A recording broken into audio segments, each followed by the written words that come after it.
Hello, everyone. Welcome to Perspectives. Good you're with us today because we got a slate of folks on I think you're really going to enjoy hearing from. Our first guest today, Ashley May with the Claremore Area Chamber of Commerce. Ashley, good to have you. Thank you for having me. We're going to be talking about Claremore Day in the legislature. How long has that been going on? So the Chamber has been hosting Claremore Day at the Capitol for more than 40 years. Wow. Yes. Why? Well, it's a great opportunity for local businesses and nonprofits to travel to Oklahoma City, and then they all set up a booth, and it's a great way to showcase what they do and show all of the other state legislators what Claremore has to offer. Have you made this trek before? I have several times. I'd be curious to know, under this administration, which seems to be boing, boing, boing, under this administration, and I'm not trying to draw you into politics, but is it hard to get their attention? Sometimes, but usually they're really good about coming down. Our local legislators from Rogers County do an excellent job of luring everyone down to where we are set up so they can come and visit. So you'll have a contingency of folks with you. Yes. Last year we had around 100 people make the trip to Oklahoma City. Oh. Yes. Oh, I see. So usually it's around an average of 2 people per organization that come. So, I mean, you can do the math on that, about 50 different groups of people, except I will say the Will Rogers Memorial shows up in full force because they bring about 20 of their ropers. Really? So that kind of skews the average a little bit. Keeps them entertained. Well, Yes. the boys and girls over there need entertainment more than they've already got. We need, first of all, there's so much here in the way of history, Yes. and it goes back beyond statehood. Yes. How do you compress that into a group? Do you guys school yourselves getting ready for this? What takes place before the trip? Well, like I said, we've been doing this for a really long time. Obviously, I haven't been doing it for all 40 years, but we have done this several times. So a lot of the time we have repeat visitors who know what to expect. And so they come, they set up their table, they give away promotional items to showcase Claremore and what they do. And it's just, you know. It just unfolds naturally. Yes. We all know what we're doing. It's a well-oiled machine by now. Claremore Day, I looked it up just to be safe. I went to Google and my phone worked. Yay. Can you believe that? Today phones all over the country, iPhones and all the others were crashing out everywhere. But they're up and running again, I think, for the most part. And it talked about it was almost a benign approach to not exactly talking to tourists, but you're talking to folks that pull the purse strings, or at least pull the strings on a number of things about Yes. each and every town in the state. Yes. Will there be other towns there as well? Not on that day. So to my knowledge, most of the cities in the state have a day at the Capitol. So it just gives like I said, our local legislators an opportunity to say, hey, come check out my town, and this is what we have. And this is why we're the best. Tell them about the trains while you're over there. We don't talk about that. How long have you been with Chamber? 4 years. Where'd you come from? I was with moreclaremore.com before that, a local website, for about 10 years. So you've been around the block in terms of background. Yes. Is everybody else that well up to speed on what's going on with Claremore? I like to think so, but probably not.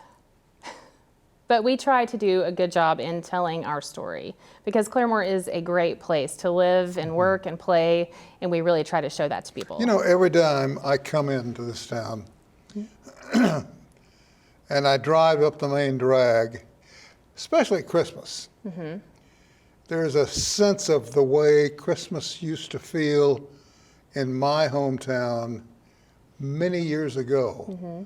That element hasn't changed. Is that intentional? Yes. Why is that? Yes, it is.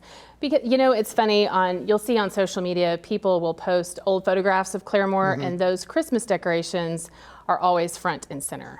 So we have tried to maintain that hometown community feel, which Claremore definitely has an amazing community spirit. Because I've lived in a couple of other towns in the state, and maybe they have more retail or restaurants at this particular time, but that community spirit is very alive and well here. With the Will Rogers Memorial just across the street from school, it's safe to say, and of course I know Tad pretty well, Tad Jones. Yes. He doesn't miss a beat. No, he does not. And if he gets a chance to sing about Claremore, he's not really a good singer, but he does a good job. I mean, the man can sell this town and sell the Will Rogers Museum better than anybody I've ever seen. Yes, he And does a he great came job. out of the legislature Yes. to do that job. Are there others like him? That I don't know. I know that a lot of people who are involved in the museum world, a legislative background really helps them because they always need money and they need help from the state because Why the is- funding is really important to keep all of the spirit of the museums alive. Why is it so difficult for the legislators to realize that all of the towns need their support? I don't know the answer to that, except I guess everyone come everyone on. needs money, right? And everyone thinks that their Everybody cause needs is the money. best. Sure. So That's great. Well, you know, we've got two famous outlaws buried not too far from Claremore. We've got a number of inventors from the Claremore area. And we've also got folks who contributed to the arts in a big way. The writer of Oklahoma, yes. for example, is from this region. Yes. And there are others. And we've got young people coming along that show incredible promise, both technically and artistically. So it should not be a hard sell. No. I will tell you, as far as the chamber goes, I have people reach out to me almost on a daily basis saying that they are moving to Claremore. If they're not visiting, then they are moving here. So we have seen quite a bit of a large influx of people who are moving to the region because they see what we have to offer. You know, I got to tell you, you're going to laugh at this, but every time I leave town, I live in Tulsa, and every time I leave to go back to Tulsa and pass the courthouse, I'm reminded of the McFly family. Right? You know, Back to the Future type I thing. have I heard look at that. that courthouse and say, there's somebody around here that's going to speed by in a minute and just vanish. You know, I get that feeling. But the folks here are so friendly Yes. and go out of their way to be good neighbors. Yes, all the I would time. agree with that. Again, when's the date? When you going? It is February 29th, next Thursday, Leap Day. So we'll be there all day. Well, I wish you the best, and I know, based on what I've heard about you and about the chamber here, you guys are going to bring back the goodies. So best of luck and congratulations at the same time. All right. Thank you so much for having me. Thanks for being a part of it. We're going to take a short break. We'll be back with more right after this, and it's a gusher.